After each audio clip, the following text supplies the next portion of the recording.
৭৭তম কালীপুজোয় এক ব্যতিক্রমী উদ্যোগ নিয়ে সাধারণ মানুষের মন জয় করল কোচবিহারের অন্যতম বড় পুজো কমিটি গোলবাগান ক্লাব। পুজোর উদ্বোধন করলেন এলাকার ৭৭ জন প্রবীণ নাগরিক। সমাজে প্রবীণদের দূরে সরিয়ে রাখার প্রবণতা বাড়ছে। তাদের এই পদক্ষেপ যেন গোটা সমাজকে এক নতুন বার্তা দিল। প্রবীণরা সমাজের অভিভাবক, তাদের সম্মান জানানো আমাদের কর্তব্য এবং দায়িত্ব।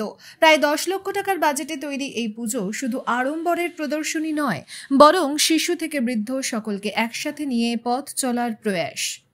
মণ্ডপ তৈরি হয়েছে বাঁশ, তালপাতা, কাপড় ও মাটির সুন্দর সুন্দর দেবদেবীর মূর্তি দিয়ে।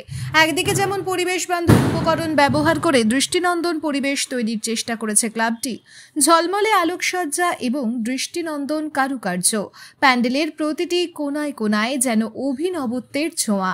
সেই কারণেই ক্লাব সদস্যরা মনে করেন তাদের এবছরের পুজো দর্শনার্থীদের কাছে এক আলাদা জায়গা করে নেবে। কারণ কোচবিহার শহর যেসব বিগ বাজেটের কালী পুজো হয় তার মধ্যে অন্যতম গোলবাগান ক্লাবের এই পুজো। আমি খুব ছোট বয়স থেকে শুরু করেছি এখানে পুজোটার মধ্যে। মাঝখানে আমি কিছুদিন ছিলাম না, আমি পড়াশোনার জন্য বাইরে গেছিলাম।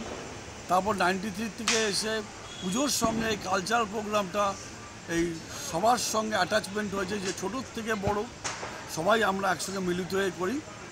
এটার মধ্যে একটা গোলবাগান ক্লাবের পরিবার, আমরা সবাই একাত্ম হয়ে যাই। এই সময় এই পুজোটা আমাদের কাছে মানে অনেক বেশি পাওনা, সারা বছর যাও দুর্গাপূজার থেকে বেশি অনেক বেশি পাওনা আমরা এই মাতৃ আলাদা। আচ্ছা, ৭৭ জন পুজো উদ্বোধন করলেন, মানে কি চিন্তাধারা থেকে এই ধরনের মানে চিন্তাধারা আপনাদের? এটা আমাদের পাড়া যাদের বয়স্ক আছে তাদের আমরা সামনে বছর ৭৮ জন হবে, তাকে আমরা একজন বাড়াবো।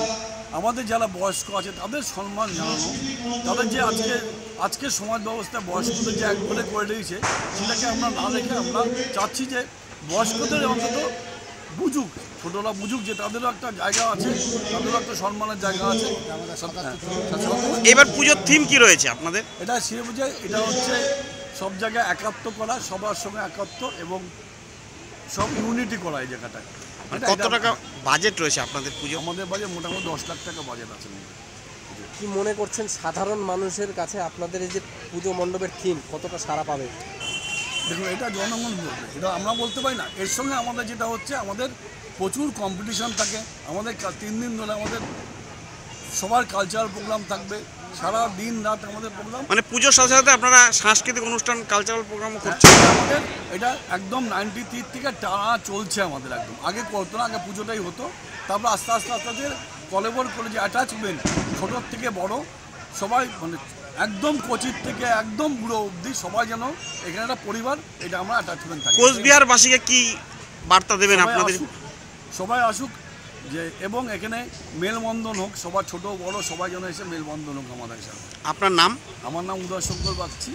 আপনি কি দায়িত্বে রয়েছেন ক্লাবে? আমি ক্লাব প্রেসিডেন্ট, ঠিক আছে, আমি সেইভাবে এর দায়িত্বে আছি। গোলবাগান ক্লাবের সম্পাদক উদয় শঙ্কর বাগচি জানান, এই পুজো আমাদের গর্ব। ছোটবেলা থেকে এই পুজোর সঙ্গে জড়িয়ে আছি। আজও এই পুজো আমাদের এলাকাবাসীর মিলনের উৎসব।